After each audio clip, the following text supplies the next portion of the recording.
designer. Okay, not all that many. How many hybrid web developer designers are here? Okay, quite a few more. So I'm hoping everyone will get something out of this, even if it's just a small thing. But it's more to give an insight into how I think we can change the process of designing websites and maybe web applications today. So this is fun. Technology is advancing constantly, and we're designing for multiple platforms. So we're changing the whole result of our work. And the thing that we haven't been looking at is how we do this, the workflow itself, which is slightly strange. So take this as an example.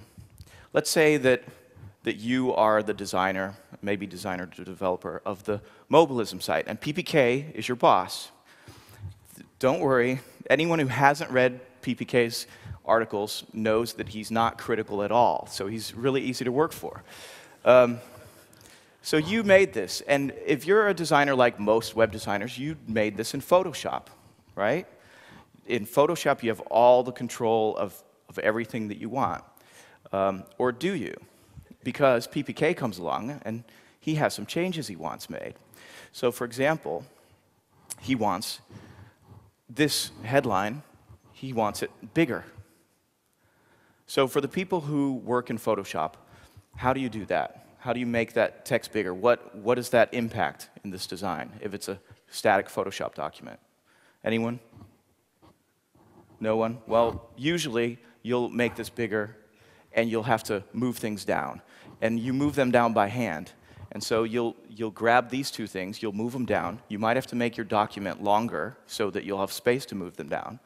You'll move this button down, and then you'll make these things bigger, and then you have space for that, okay?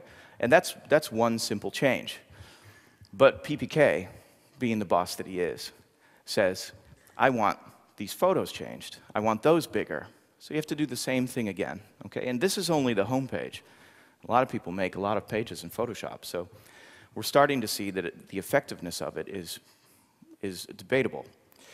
And now PPK says, well, this is Mobilism and responsive design and stuff like that. So we want to see what it'll look like on a phone. We want to see what it'll look like on a tablet, or at least one form of tablet. And we also want to see things like tables that we have. We want to see what those look like at different sizes. So what we would do in Photoshop is we would make, I'm guessing, about maybe 10 different Photoshop documents. And as soon